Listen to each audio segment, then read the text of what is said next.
चला, गणपती बाप्पा बसलेत. आता त्यांच्यासाठी आपल्याला मस्तपैकी एकदम पंचमेवा मोदकाचा आपल्याला आज भोग लावायचा आहे. चला तर मग आपण रेसिपीला सुरुवात करू. पंचमेवा मोदक इतके सुंदर आणि इतके छान बनतात. आहे तर ते एकदम रव्याचेच, पण वाटणार नाही तुम्हाला. एकदम मस्त बनतात. तर इथे मी आता एकदम छान असे आपल्याला मोदक बनवायचे आहे. एकदम मस्त बनतात ते आणि एकदम छान टिकतात पण. अगदी 2 महिने सुद्धा टिकतात आपल्याला हे मोदक. तर आपल्याला हे खूप सुंदर आणि एकदम सोप्या पद्धतीने मी तुम्हाला सांगणार आहे. चला तर मग रेसिपीला सुरुवात करूया. पण त्याआधी मी सुनीता, कुक विथ सुनीता पराते ह्या चॅनलमध्ये मी तुमचं अगदी मनापासून स्वागत करते आहे. तुम्हाला जर माझे व्हिडिओ पाहायला आवडत असेल तर नक्की सबस्क्राईब करा, लाईक करा, शेअर करा व कमेंट करायला विसरू नका. चला तर मग इथे आपल्याला पंचमेवा मोदक तयार करण्यासाठी रेसिपीला सुरुवात करू. इथे एक कढई घेतलेली आहे व या कढईमध्ये मी 2 चमचे तूप घातलेले आहे व त्या तुपामध्ये मी काही ड्रायफ्रुट्स घेतलेले आहे. जसे की काजू घेतले, बदाम घेतलेले आहे. तुमच्याकडे जे असेल ते तुम्ही घेऊ शकता. त्याच्यानंतर कलिंगडच्या बिया घेतलेल्या आहे, मगज बी घेतलेली आहे. आता हे 4-5 जे आहे हे मी ड्रायफ्रुट्स घेतलेले आहे 4-5 प्रकारचे. तुमच्याकडे असेल तर तुम्ही जे पण प्रकार असेल तुमच्याकडे ते तुम्ही घेऊ शकतात. आपल्याला हे तुपामध्ये एकदम छान मस्त असे खमंग फक्त भाजून घ्यायचे आहे. एकदम लो गॅसवर आपल्याला हे व्यवस्थित छान असे भाजून घ्यायचे आहे. पहा, वास पण छान सुटलेला आहे आणि त्याचा कलर अगदी चेंज होईपर्यंत आपल्याला हे भाजून घ्यायचे आहे. यात तुम्ही अक्रोड वगैरे देखील घालू शकता, मनुके देखील घालू शकता, पण मनुके तुम्हाला नंतर घालायचे आहे.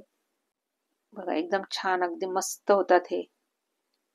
यामध्ये काही मावा नाही, काही नाही, काही नाही. बघा, आता हे सगळं आपले छान फ्राय करून झालेले आहे. आता त्याच कढईमध्ये पुन्हा आपल्याला 2 चमचे मस्तपैकी तूप घालून घ्यायचं आहे व इथे मी 1 वाटी बारीक रवा घेतलेला आहे आणि आपल्याला बारीक रवाच घ्यायचा आहे. इथे जाड जर तुमच्याकडे असेल तर मिक्सरमध्ये ग्राइंड करून घ्यायचा आहे तुम्ही. आणि हा पण आपल्याला लो फ्लेमवरच इतका सुंदर आणि एकदम छान मस्त खमंग होईपर्यंत भाजायचा आहे. अगदी त्याचा कलर चेंज व्हायला नकोय.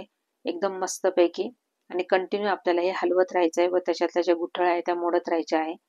पाहू शकता तुम्ही. आता इथे हा छान भाजतो आहे. तोपर्यंत आपल्याला इथे जे आपण ड्रायफ्रुट्स अगदी परतवून ठेवलेले होते ते आपल्याला या चॉपरमध्ये बारीक करून घ्यायचे आहे. बारीक म्हणजे नाही, असं नाही की ओबडधोबडच करून घ्यायचे आहे. म्हणजे जेव्हा आपण ते मोदक खाऊ ना, तेव्हा आपल्या दाताखाली जेव्हा ते ड्रायफ्रुट्स येतील ना, ते खूप म्हणजे खूपच सुंदर लागतात, एकदम क्रंची लागतात. आता इथे मी अजून थोडे 2 चमचे मी तूप घालून घेतलेलं आहे रवा भाजण्यासाठी. जवळपास मी ते 4 ते 5 चमचे मी वापर केलेला आहे तुपाचा. एकदम खमंग आणि एकदम छान मस्त असा भाजून घ्यायचा आहे आपल्याला इथे. एकदम छान असा किचनमध्ये मस्त वास सुटलेला आहे. तुम्ही पाहू शकता. एकदम छान अगदी एकदम मस्त सुटसुटीत गरम झालेला आहे. बघा, एकदम छान भाजला गेलेला. हलकासा कलर त्याचा चेंज झालेला आहे. तर आपल्याला एवढंच पाहिजे आहे. आता इथे मी 3 ते 4 टेबलस्पून मी मिल्क पावडर टाकून घेत आहे. ती देखील आपल्याला यामध्येच बरोबर छान मस्तपैकी परतवून घ्यायची आहे. मिल्क पावडर टाकल्याने एकदमच सुंदर असं खव्यासारखेच लागतात आपल्याला हे आणि खूप छान लागतात. तुम्हाला जर कोणाला जर द्यायचे असतील 2 महिने टिकणारे हे, तर तुम्ही पाठवू पण शकता अगदी.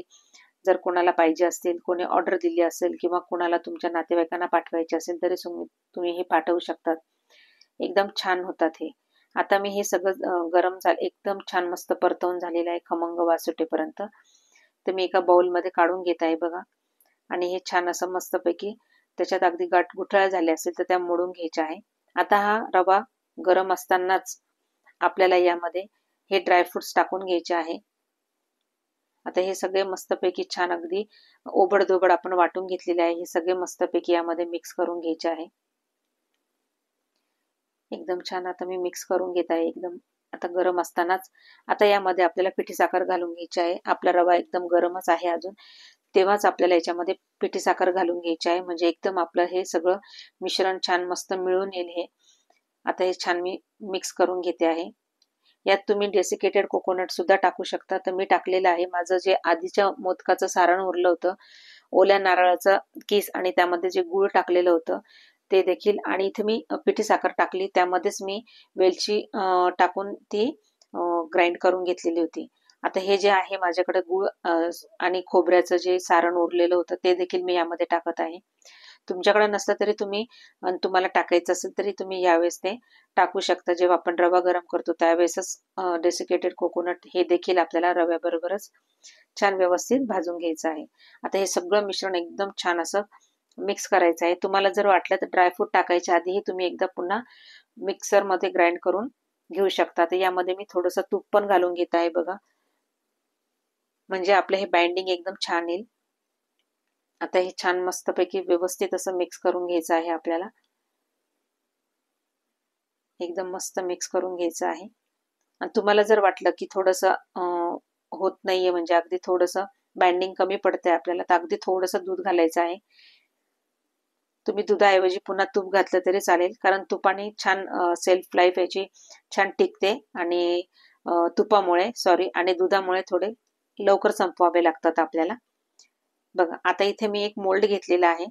तुमच्याकडे जर स्टीलचा असेल किंवा दुसरा कोणताही मोल्ड जर असेल तर त्यामध्ये हे मिश्रण असं मस्तपैकी व्यवस्थित छान असं दाबून दाबून भरायचं आहे. पहा, एकदम छान असं दाबून भरायचं आहे आणि पटकन होतात हे एकदम, आणि खाण्यासाठी तर खूपच छान लागतात, अगदी तोंडात विरघळतात. बघा, असं कोणी म्हणणार नाही की हे रव्याचे केलेले, अगदी मावा मोदकासारखे दिसतात आणि मावा मोदकासारखेच लागतात. पहा, आता मी दाखवते तुम्हाला. आणि एकदम दाबून भरायचे आहे, म्हणजे व्यवस्थित सगळीकडे आपला हा मोदकाचा कण आणि कण मटेरियल सगळं हे भरलं जाईल आपल्या साच्यामध्ये. व अशा प्रकारे बघा किती छान असा मोल्ड मधून निघतोय. बघा, एकदम सुंदर असा झालेला आहे आपल्याला हा मोदक. आता मी हा दुसरा पण तुम्हाला करून दाखवते आहे. एकदम छान असा दाबून भरायचा आहे, मस्त दाबून भरायचा आहे त्यामध्ये. खूप छान लागतात हे, तर तुम्ही एकदा नक्की करून बघा. पहा, किती सुंदर मोदक तयार झालेला आहे, एकदम पटापट होतात हे. आता यामध्ये तुम्हाला जर फिलिंग भरायची असेल तरी भरू शकता तुम्ही, पण काही गरज नाही, कारण आपण याच्यात आधीच ड्रायफ्रूट टाकलेले आहे. बघा, इतके छान आणि सुंदर मोदक झालेले आहे इथे, आणि तोंडात टाकताच विरघळतात. खूप खूप खूपच सुंदर लागतात. तर एकदा नक्की करून बघा आणि मला कमेंट करा. चला तर भेटूया पुढच्या व्हिडिओला, तोपर्यंत धन्यवाद.